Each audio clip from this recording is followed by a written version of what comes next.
Bilang isang dating sundalo, inaalay ko ang aking buhay para sa ating bansa.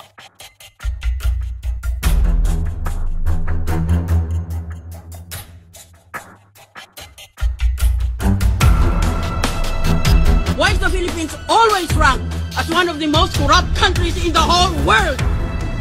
Yan, sagutin niyo ako niyan. Nagpapakalinis kayo?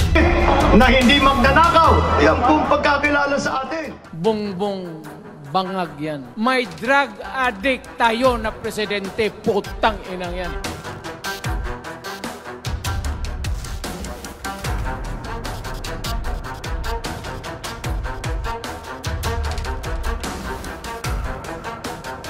Saludo ako sa iyo, Tap Gutesa. Sa likod mo kami kahit gresiro kami. Naghahanap talaga kayo ng gulo sa Pilipinas.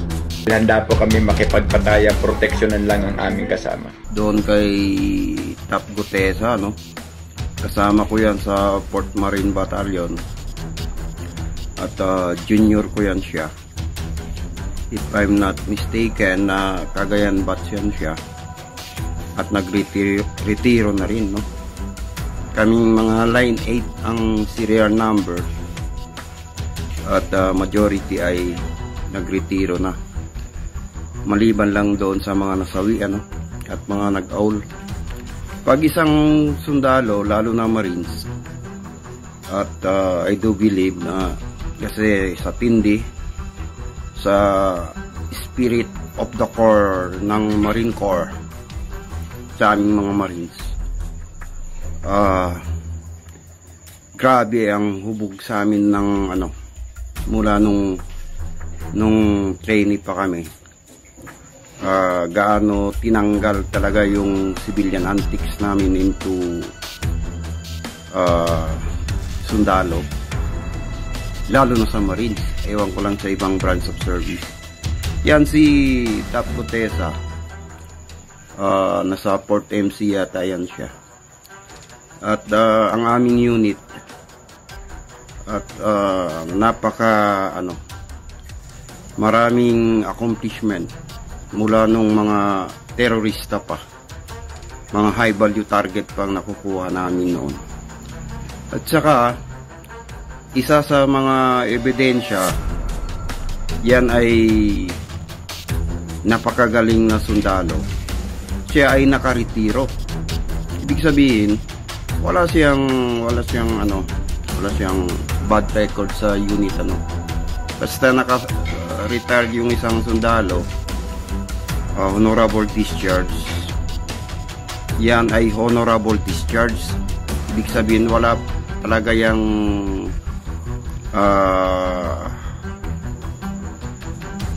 kasalanan. Walang nagawang negative doings ba. So I do believe pag Marines ang napakatindi. Kasi kami ay, kung sa fraternity, alam nyo yung Marines, parang fraternity yan eh.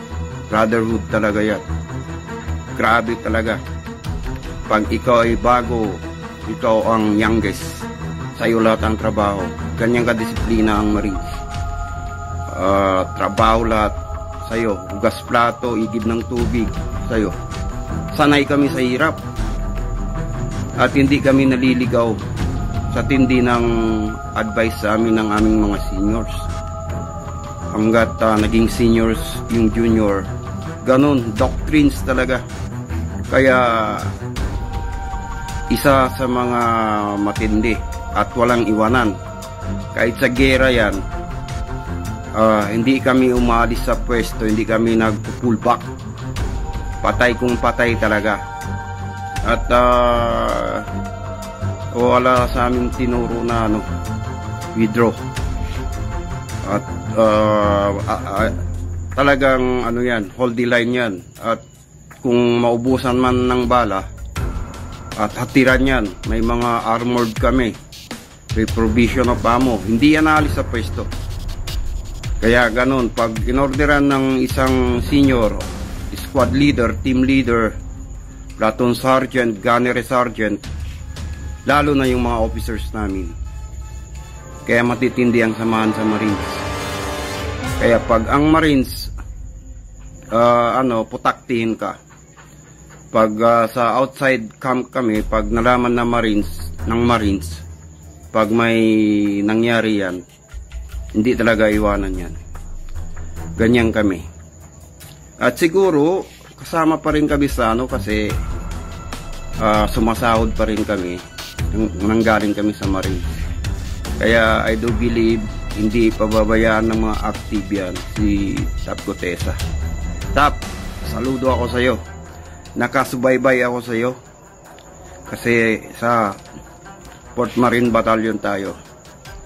Hindi ka makaretiro kung may ginawa ka.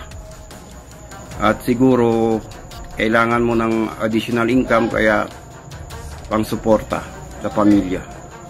Kaya nag-VIP ka. At ako, nag-graduate din ako, VIP rin ako. Alam ko ang VIP. Walang kabayan. Magaling yan. Tinuruan yan. Paano mag-secure ng mga VIPs na tao. Kaya yan siguro. Okay, saludo ako sa iyo, Tap Gutesa. At sa likod mo kami kahit retiro kami. Kahit message man lang, kaya ito, sana makaabot sa iyo. Magandang gabi sa iyo, Tap. Magaling pa kayo kay Marcoleta nung hinawakan nyo yung Blue Ribbon Committee. Ngunit ngayon na walang saysay yung Blue Ribbon Committee sa paghahawak nyo. Ang problema sa inyo, nandyan na yung accomplishment sana na binulgar ni Master Sergeant Orly Gutesa. Pero bakit ganyan kayo? Hawak-hawak nyo na yung tamang daan, tamang direksyon para mahuli, makuha nyo na yung talagang big fish, pero ayaw ninyo. Gusto nyo pang kakasuhan ngayon si Orly Gutesa. Naghahanap talaga kayo ng gulo sa Pilipinas.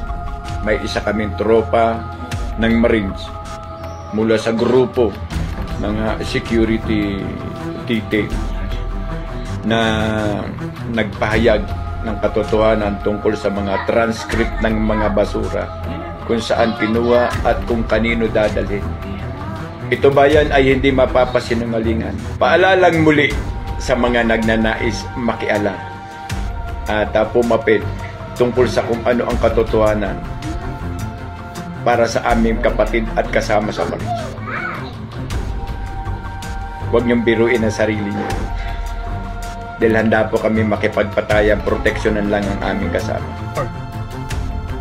At kami yung sumabak noon sa mga matinding mga abusayap sa panahon nila Father Benedetti, tatlong Hong Kong national, si Pada Nustiges, at sa kanila ni Gracia Burnham at marami pang iba. Hindi na rin mabilang ang mga naranasan naming ambush, mga encounter na hindi mabilang hanggang sa panahon ng all-out war ni Iraq. Kaya yan si Master Sergeant Orly Gutesa, isang warrior yan ng Philippine Marines, at nandyan sa kanya yung tapang, katatagan, respeto at professionalism. Buo ang aming suporta at sa mga lahat na sumusuporta sa kanya, kami po ay nagpapasalamat sa inyo at good luck sa mga basher. Ika nga, pag yung sinasabi nila na iimbestigahan yung kredibilidad niya, walang problema yon, basta naaayon lang doon sa tamang proseso ng pag-iimbestiga. Kahit anong imbestiga pa ang gagawin, balik-balik ta rin man yan. Personal kong kilala yan, yung tao na yan. Wala kayong makikitang dungis o anumang masamang gawain. Kaya malakas ang laban, mga kababayan, mga mamamayang Pilipino. Ito na yung panahon na dapat mahinto ang mga kagagawan ng mga politiko, mga mandarambong. Dapat yan ay mahinto na sa pamamagitan ng pagsuporta sa ating tumayo at lumabas na witness upang isiwalat at malaman ng buong bayan ang katotohanan na nangyayari sa kabahan ng bayan. So mga guys, abangan natin ang lahat ng yugto o kabanata ng investigasyon ito na ginagawa ng Senate Blue Ribbon Committee upang tayo ma-update. So, doon lang tayo sa katotohanan, mga kababayan. Suportahan natin ang ating natatanging naglakas loob na isiwalat ang katotohanan. So, muli, maraming salamat sa inyo. Mabuhay tayong lahat, mabuhay ang Marines. Hurra!